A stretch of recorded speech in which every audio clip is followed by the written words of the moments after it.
Praise Lord. വേദശാസ്ത്രത്തിൻ്റെ പുതിയ വീഡിയോയിലേക്ക് എല്ലാവർക്കും സ്വാഗതം. ഇന്ന് നമ്മൾ 1 പത്രോസ് ലേഖനം 2-ാം അധ്യായം 24-ാം വാക്യത്തിൽ നിന്നാണ് നമ്മൾ ചിന്തിക്കുന്നത്. ആ വാക്യം ഇങ്ങനെയാണ്: നാം പാപം സംബന്ധിച്ച് മരിച്ച് നീതിക്ക് ജീവിക്കേണ്ടതിന് അവൻ തൻ്റെ ശരീരത്തിൽ നമ്മുടെ പാപങ്ങളെ ചുമന്നുകൊണ്ട് ക്രൂശിന്മേൽ കയറി, അവൻ്റെ അടിപ്പിണരാൽ നിങ്ങൾക്ക് സൗഖ്യം വന്നിരിക്കുന്നു. അപ്പോൾ ഇവിടെ പറയുകയാണ്, നാം പാപം സംബന്ധിച്ച് മരിച്ച് നീതിക്ക് ജീവിക്കേണ്ടതിന് അവൻ തൻ്റെ ശരീരത്തിൽ നമ്മുടെ പാപങ്ങളെ ചുമന്നുകൊണ്ട് ക്രൂശിന്മേൽ കയറി. അപ്പോൾ ഈ വാക്യം എടുത്തുകൊണ്ട് അവൻ്റെ അടിപ്പിണരാൽ നിങ്ങൾക്ക് സൗഖ്യം വന്നിരിക്കുന്നു എന്ന് ഭാഗം എടുത്തുകൊണ്ട് ഭൂരിഭാഗം ദൈവദാസന്മാരും പ്രസംഗിക്കുന്നത് ഇത് നമ്മുടെ ശാരീരിക രോഗത്തെ കുറിച്ചാണ് പറയുന്നതെന്നാണ്. നമ്മൾ തിരുവചനത്തെ തിരുവചനം കൊണ്ടാണ് നമ്മൾ തെളിയിക്കേണ്ടത്. എന്നാലൊരു ദൈവദാസൻ പ്രസംഗിച്ചത് എങ്ങനെയാണ്, പറഞ്ഞത് എങ്ങനെയാണ്: ഇന്ന് ലോകത്തിലെ 242 രോഗങ്ങളുണ്ട്. അപ്പോൾ യേശുക്രിസ്തുവിന്റെ ശരീരത്തിൽ 242 അടികളാണ് അടിയേൽക്കപ്പെട്ടത്. 242 മുറിവുകളാണ് ഉള്ളത്. അതുകൊണ്ട് ഈ 242 രോഗങ്ങൾക്കുള്ള അടിയാണ് യേശുക്രിസ്തു ഏൽക്കപ്പെട്ടത്, മുറിവുകളാണ് യേശുവിന്റെ ശരീരത്തിൽ ഉണ്ടായിരുന്നത്. അതുകൊണ്ട് ആ മുറിവുകളാൽ എന്താണ്, അടിപ്പിണരാൽ നമുക്ക് സൗഖ്യം വന്നിരിക്കുന്നു എന്നാണ് എന്ത് ചെയ്യുന്നത് അദ്ദേഹം പ്രസംഗിച്ചത്. പക്ഷേ ബൈബിൾ എന്താണ് പറയുന്നത്? നമ്മുടെ ശാരീരികമായ രോഗത്തിന് വേണ്ടിയാണോ യേശുക്രിസ്തു അടിയേൽക്കപ്പെട്ടത്?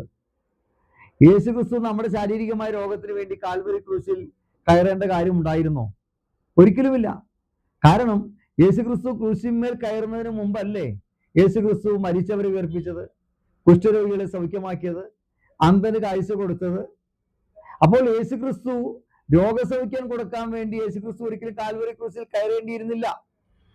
അപ്പോൾ എന്തിനു വേണ്ടിയാണ്, ഏത് രോഗത്തിന്റെ സൗഖ്യത്തിന് വേണ്ടിയാണ് യേശുക്രിസ്തു അടിയേൽക്കപ്പെട്ടത്, തകർക്കപ്പെട്ടത് എന്ന് നമുക്ക് ബൈബിളിൽ നോക്കാം. യെശയ്യാ പ്രവചനം അതിന്റെ 53-ാം അധ്യായം അതിന്റെ 4-ാം വാക്യം മുതൽ ഞാൻ വായിക്കുന്നു. സാക്ഷാൽ നമ്മുടെ രോഗങ്ങളെ അവൻ വഹിച്ചു. അപ്പോൾ ഒരു രോഗത്തിന് വേണ്ടിയാണ് യേശുക്രിസ്തു അടിയേൽക്കപ്പെട്ടെന്ന് പറഞ്ഞത്. അത് ഏത് രോഗമാണ്? സാക്ഷാൽ നമ്മുടെ രോഗങ്ങളെ അവൻ വഹിച്ചു. എന്നിട്ട് താഴെ പറഞ്ഞിട്ട് സാക്ഷാൽ രോഗം ഏതാണെന്ന് പറയുന്നുണ്ട്. നമ്മുടെ വേദനകളെ അവൻ ചുമന്നു, നാമോ ദൈവം അവനെ ശിക്ഷിച്ചും അടിച്ചും ദണ്ഡിപ്പിച്ചും ഇരിക്കുന്നു എന്ന് വിചാരിച്ചു. 5-ാം വാക്യം ശ്രദ്ധിക്കണം, അവിടെയാണ് ഇതിന്റെ കാര്യം കിടക്കുന്നത്. എന്നാൽ അവൻ നമ്മുടെ അതിക്രമങ്ങൾ നിമിത്തം മുറിവേറ്റു. അപ്പൊ യേശുക്രിസ്തു നമ്മുടെ ശാരീരിക രോഗത്തിന് വേണ്ടി മുറിവേറ്റു എന്നല്ല ഇവിടെ പറയുന്നത്. അവൻ നമ്മുടെ അതിക്രമങ്ങൾ നിമിത്തം മുറിവേറ്റും നമ്മുടെ അകൃത്യങ്ങൾ നിമിത്തം തകർന്നും ഇരിക്കുന്നു. അപ്പൊ യേശുക്രിസ്തു മുറിവേൽക്കപ്പെട്ടത്, യേശുവിന്റെ ശരീരം തകർക്കപ്പെട്ടത് നമ്മുടെ അതിക്രമങ്ങളും നമ്മുടെ അകൃത്യങ്ങളും നിമിത്തമാണ്. എന്നിട്ട് പറഞ്ഞു, നമ്മുടെ സമാധാനത്തിനായുള്ള ശിക്ഷ അവന്റെ മേലായി, അവന്റെ അടിപ്പിണരുകളാൽ നമുക്ക് സൗഖ്യം വന്നിരിക്കുന്നു. അപ്പോൾ ഇവിടെ പറയുന്ന സൗഖ്യം എന്ന് പറയുന്നത് സാക്ഷാൽ നമ്മുടെ രോഗമായ പാപരോഗത്തിന്റെ സൗഖ്യത്തിന് വേണ്ടിയാണ് യേശു അടിയേൽക്കപ്പെട്ടത്. പാപരോഗത്തിന്റെ സൗഖ്യത്തിന് വേണ്ടിയാണ് യേശു മുറിവേൽക്കപ്പെട്ടത്. കണ്ടോ? എന്നിട്ടാണ് പറഞ്ഞത്, അവന്റെ അടിപ്പിണരുകളാൽ നമുക്ക് സൗഖ്യം വന്നിരിക്കുന്നു. ഈ വചനത്തെ എടുത്തുകൊണ്ടാണ് പത്രോസ് ലീഗ എന്ത് ചെയ്യുന്നത്, ആ ഭാഗം അവിടെ വിശദീകരിക്കുന്നത്. അപ്പൊ വളരെ കൃത്യമായിട്ട് ബൈബിൾ പറയുന്നു, നമ്മുടെ ശാരീരിക രോഗത്തിന് വേണ്ടിയല്ല യേശുക്രിസ്തു അടിയേൽക്കപ്പെട്ടത്, തകർക്കപ്പെട്ടത് എന്ന് ബൈബിൾ പറയുന്നു. നമുക്കറിയാം, പുതിയ നിയമം നമ്മൾ പഠിച്ചാൽ നമ്മുടെ ശാരീരികമായ രോഗത്തിന് യേശുവിന്റെ നാമം മാത്രം മതി. കാരണം ബൈബിൾ പറയുന്നു, യേശുവിന്റെ നാമത്തിങ്കിൽ സ്വർലോകരുടെയും അധോലോകരുടെയും ഭൂലോകരുടെയും മുഴങ്കാലൊക്കെയും മടങ്ങും. യേശുവിന്റെ നാമത്തെ സകല നാമത്തിനും മേലായ നാമമാക്കി വെച്ചു. നമ്മൾ പുതിയ നിയമം എവിടെ പഠിച്ചാലും യേശുവിന്റെ നാമത്തിലാണ് രോഗസൗഖ്യം നടത്തിയിരിക്കുന്നത്. അപ്പോസ്തലപ്രവൃത്തി 3-ാം അധ്യായത്തിൽ യേശുവിന്റെ നാമത്തിൽ എഴുന്നേറ്റ് നടക്ക എന്ന് മുടന്തരോട് പറഞ്ഞു. ഇങ്ങനെ ഏത് ഭാഗം പരിശോധിച്ചാലും യേശുവിന്റെ നാമത്തിലാണ് അപ്പോസ്തലന്മാർ രോഗസൗഖ്യം നടത്തിയത്.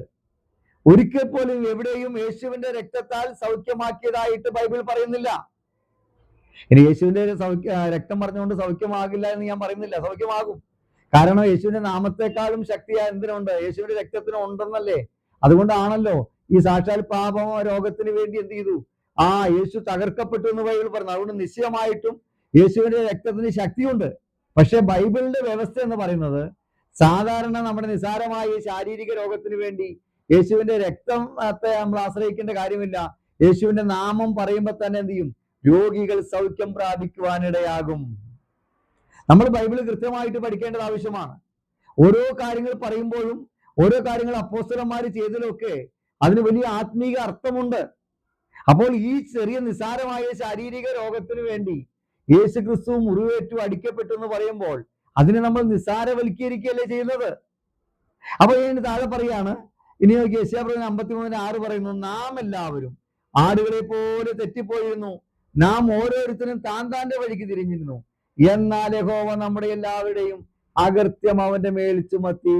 എന്ന് പറഞ്ഞാൽ നമ്മളെ, അല്ലെങ്കിൽ ലോകത്തിന്റെ, അല്ലെങ്കിൽ പിശാചിന്റെ ആടുകളായിരുന്ന നമ്മളെ യേശുവിന്റെ രക്തത്താൽ വിടുവിച്ചെടുത്ത് ഇപ്പോൾ നമ്മളെ കർത്താവിന്റെ ആടുകളാക്കി മാറ്റി. ആദ്യം എന്തിരുന്നു അല്ലെ? നാം എല്ലാവരും ആടുകളെ പോലെ തെറ്റിപ്പോയവരായിരുന്നു, ഓരോരുത്തരും താൻ താന്റെ വഴിക്ക് തിരിഞ്ഞിരുന്നു. പക്ഷെ എന്നാൽ യഹോവ നമ്മുടെ എല്ലാവരുടെ അകൃത്യം അവന്റെ മേൽ ചുമത്തി കഴിഞ്ഞപ്പോൾ നമുക്ക് തിരിച്ച് ദൈവമക്കളായി തീരുവാൻ, ദൈവത്തിങ്കിലേക്ക് തിരിവാനുള്ള അവകാശം ലഭിച്ചു. ഇത് തന്നെയാണ് അവിടെ പത്രോസും പറഞ്ഞ് അവസാനിപ്പിക്കുന്നത്. 1 പത്രോസ് 2:24 നമ്മൾ വായിച്ചത്. ഇനി അതിന്റെ 25 വാക്യം നോക്കിയേ.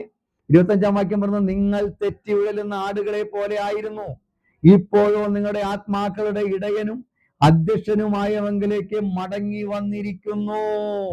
കണ്ടോ?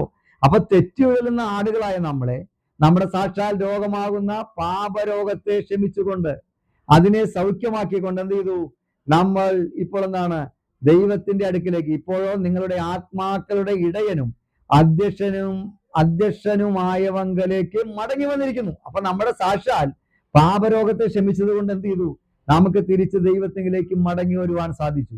ആദാമും ഹവ്വയും പാപം ചെയ്തപ്പോൾ ആമേൻ, മാനവരാശി സകലം പാപത്തിലാക്കപ്പെട്ടു പോയി. ആ മാനവരാശി തെറ്റിപ്പോയ, അല്ലെങ്കിൽ പിശാചിന്റെ അടിമത്തത്തിലേക്ക് പോയ ആ മാനവരാശിയെ വീണ്ടെടുക്കുവാൻ വേണ്ടിയാണ് യേശു ക്രിസ്തു തകർക്കപ്പെട്ടത്, യേശു ക്രിസ്തു അടിയേൽക്കപ്പെട്ടത്. നമ്മുടെ സാക്ഷാൽ രോഗമാകുന്ന പാപരോഗത്തിന് വേണ്ടിയാണ്.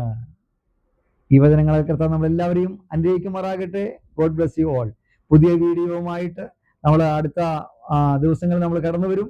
കർത്താവ് നമ്മളെല്ലാവരും അനുഗ്രഹിക്കുമാറാകട്ടെ. ഇതിനെക്കുറിച്ചുള്ള അഭിപ്രായങ്ങളെല്ലാം നിങ്ങൾ കമന്റിൽ ഇടണം.